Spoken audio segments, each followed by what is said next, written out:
You don't care about the oppression of the LGBTQ community. You What? don't care about the oppression of the disabled. You don't care about the oppression of immigrants. You don't care about your fellow neighbor. If you kick every Latino out of this country, then who is going to be cleaning your toilet, Donald Trump? Oh, that's no. In the sense that I sense in my heart tonight what I heard the Lord say, you're a phony and a hypocrite. And that is ungodly. That is not Christian.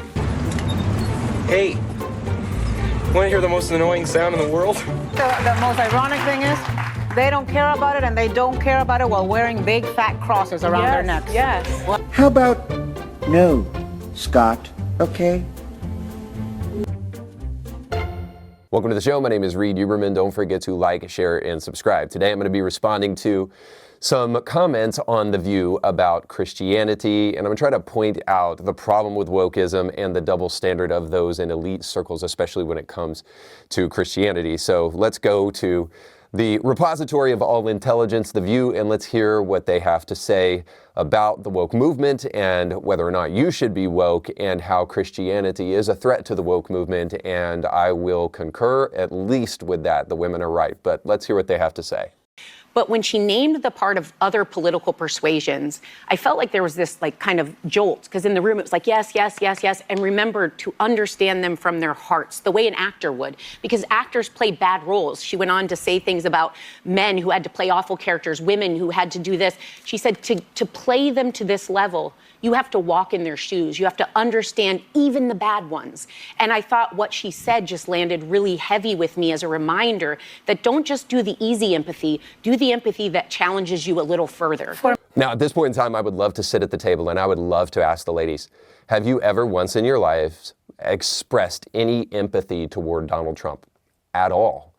And I think we all know the answer to that. They do not want to give Donald Trump a charitable interpretation for anything that he's done in office. Now, of course, before he was in office, they were all chummy with Donald Trump, but oddly now, seemingly for political reasons, they have only negative things to say about Donald Trump. So this whole idea about being empathetic should be understood for what it actually is. It's a blackmail tactic. It's an extortion tactic to try to shut down conversation with people that disagree with you. And the way this works is simply this. Empathy implies that you have the same lived experience as an individual. Therefore, you can empathize with that person directly because you know exactly what they're going through. Whereas sympathy suggests that you're trying to understand the individual, although you may not completely because you haven't experienced what they've experienced. And the reality is that most of us, if not almost always, we are in the place of sympathy and not empathy because you don't have the exact same experiences of another individual. And so this is where the woke left likes to come along and say, well, you don't know what I've been through. You don't know my lived experience. And you'll hear this in just a minute. And therefore, you can't speak to this issue because you don't know what it's like to be fill in the blank, whatever it is. You don't know what it's like, so you can't speak to this issue. So as we see, empathy is not really possible in the first place because we don't have the individual's lived experience. But also, it's a tactic to try to shut down conversation with people that disagree with you. And perhaps moreover, I would say that sympathy is way more beneficial to a person than empathy, because if you are going through, let's say, some kind of trauma, you can be very blinded to the truth because of your trauma and your experience. And you can allow your experience to have so much intellectual or epistemic weight that it changes your understanding of reality, and your pain can be doing the speaking rather than the truth. So it's important for us, I would say, to actually be sympathetic as an outside observer to try to help another individual. So true compassion isn't empathy. And this is on full display in a brand new book that I would highly encourage you to check out called The Sin of Empathy by Joe Rigney. And no, if you're curious, I am not being paid to say this. However, I think because I'm such a great spokesman, I should be paid. So Canon Plus, if you're watching, Show me the money. feel free to reach out. But I'm only saying this because I think the book is great. And essentially the book tries to get at the idea that when you divorce the truth from love, you are actually injuring people. And so the reality here is that Empathy is bad because it is not an attempt to try to drive at the truth. It's an attempt to try to extort people emotionally. And that's why empathy is not good. So we're going to hear about empathy within the context of the woke movement here in just a moment, but just be thinking about this as we continue to hear what these ladies have to say. For me, it was incredibly inspiring, and again, part of this shift that I think we are beginning to see, because we've seen several award shows, and frankly, nobody has been political the way she was yesterday. And it also gave me inspiration because, you know, there's a lot of people that are older that have marched, that have protested in the past, that are now saying, you know, we're tired. It's time that the young people do it. And Jane Fonda just reminded us that you are never too old, that you are never too successful. This is a woman who has been protesting and standing up for her beliefs. Sometimes I've disagreed with her, and it has cost her at times, had great costs at her career. And you do not give up on America. You don't turn your back on America. When America needs us to stand up, speak up, and show up, we have to continue doing it.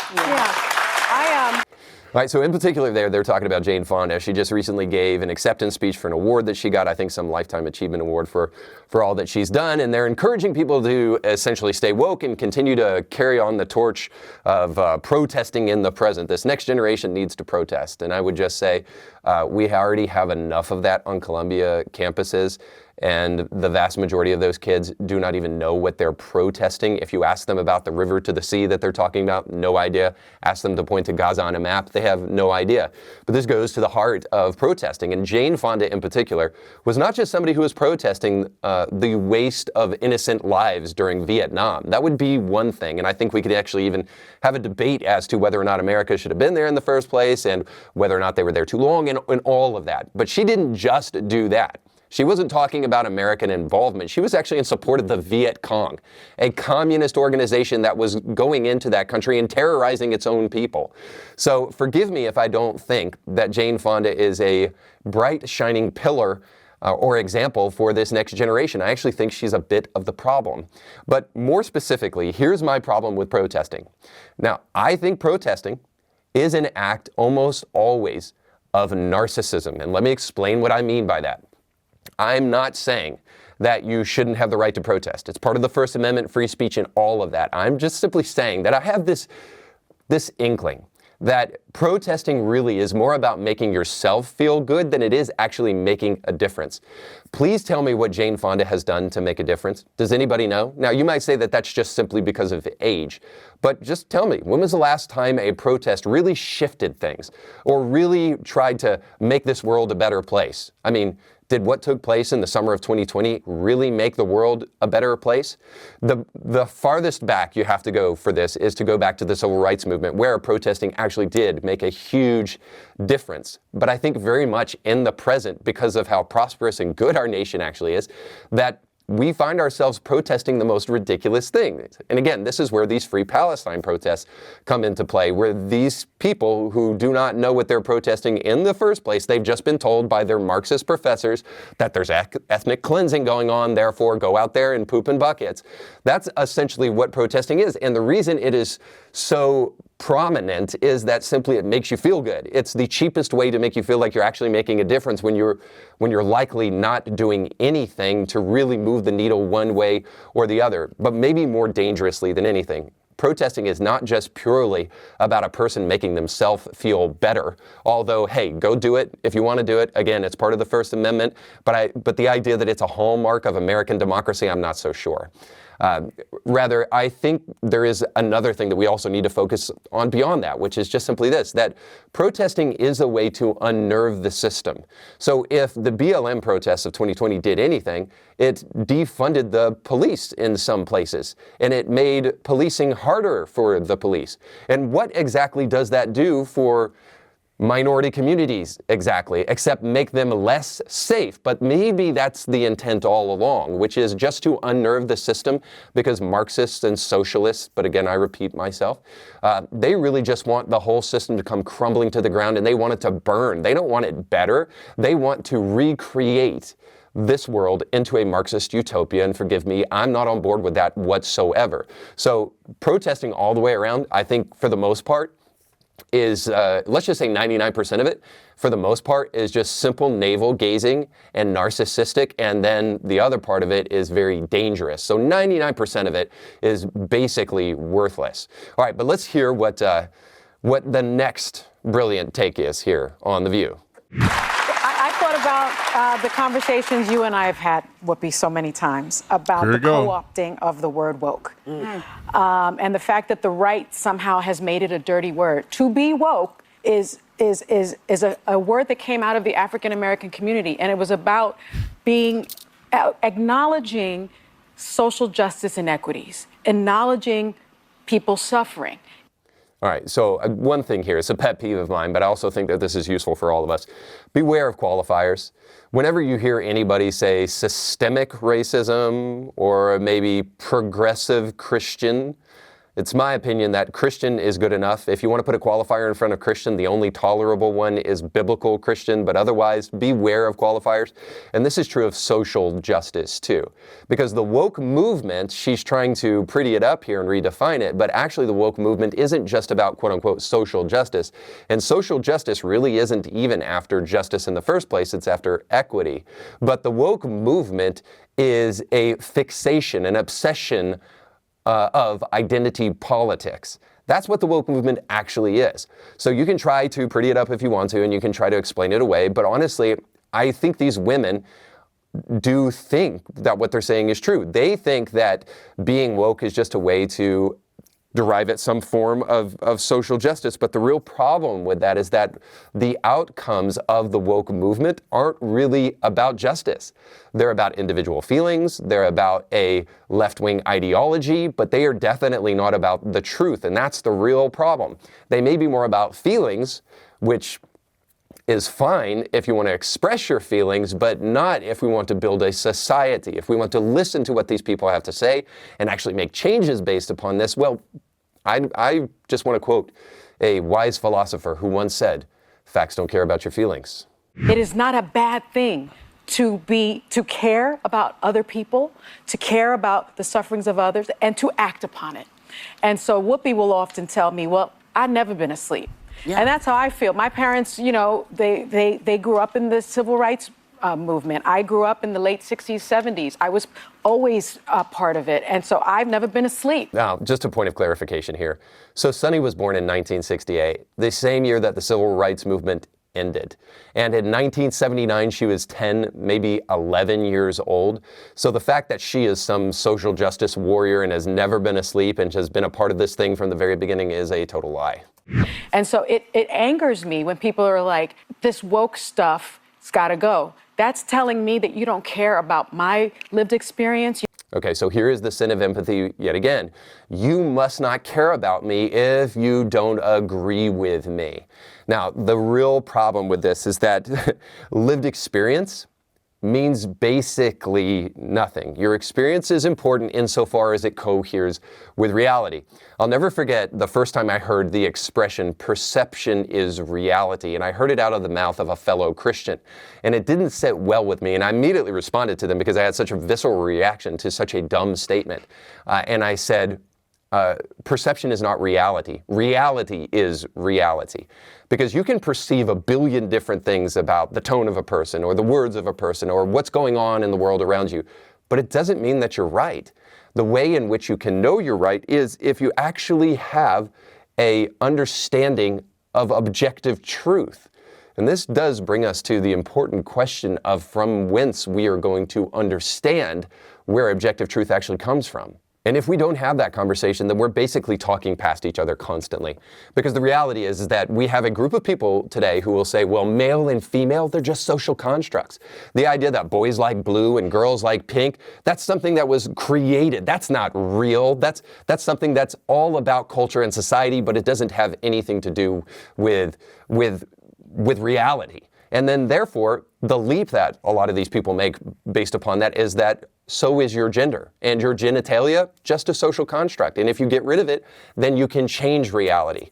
Okay, so here's the problem. Yes, male and female, There are things about male and female that are social constructs, but even the social constructs are an attempt to explain and exemplify an objective reality. When we say a boy likes blue, what we are saying is that there is a difference between boys and girls, and that is an objective truth that you can't undermine regardless of your gender ideology. The point is that everything, even a social construct, is an attempt at trying to define and explain objective reality. So that means that the words that we use, whether you want to use the word woke or social justice, still have to cohere back to reality. And so the real question is, regardless of your lived experience, the question is, what is true? You don't care about the oppression of the LGBTQ community. You don't care about the oppression of the disabled. You don't care about the oppression of immigrants. You don't care about your fellow neighbor. And that is ungodly. That is not Christian. So. Well, yeah, but you know what the most ironic thing is? They don't care about it, and they don't care about it while wearing big fat crosses around their necks. Yes. Yeah, how quickly empathy fades yet again. This is important for us to really talk about, because they say, well, you Christians, you're supposed to love your enemies and you're supposed to love everybody, and all that Jesus ever did was just talk about compassion. He never talked about truth at all. And this is where it's important for us to really define what love is, because love divorced from truth isn't love. And if you go to the love chapter, 1 Corinthians 13, and read what Paul says in verse 6 and 7, he says this: love does not delight in evil, but rejoices with the truth. It always protects, always trusts, always hopes, and always perseveres. So as you see, it is not compassion, it's not love, it's not real Christianity to just applaud people for deception. We are called to love people with the truth. And it's one of the greatest expressions of love. Because if you lie to people, and you tell them something like, because they want to keep on bringing the LGBTQ community into this, you say something like, oh, well, your relationship, man with man, woman with woman, is just as redemptive, just as good, and just as pleasing to the soul as a relationship with a man and a woman. You are lying to those individuals, because it isn't. Not only is it non-procreative, it flies in the face of everything that we see in nature. Now, these are, again, the expert people. They trust the experts and trust the science, but of course, they don't want to talk about exit holes and entrance holes, because the reality is once you finally start looking at observable nature, you can tell that this actually doesn't cohere with reality. The thing that does is monogamous relationships between a man and a woman. So it's truth and love that actually holds a society together, not just simply sympathetic or empathetic love. We need the truth. And this is where I know atheists will come and say, the truth? Christians don't believe in the truth. They believe in some silly Bronze Age myth. Sky Daddy, Sky Daddy, Sky Daddy, Sky Daddy, Sky Daddy. And the only thing I can respond to that with is this: it is time to grow up. You are not in high school anymore. New atheism is dead, so quit acting like an impetuous child and actually think for yourself for once. As Christianity decreases in England, guess what's happening? They're not creating a secular utopia. Islam is on the rise.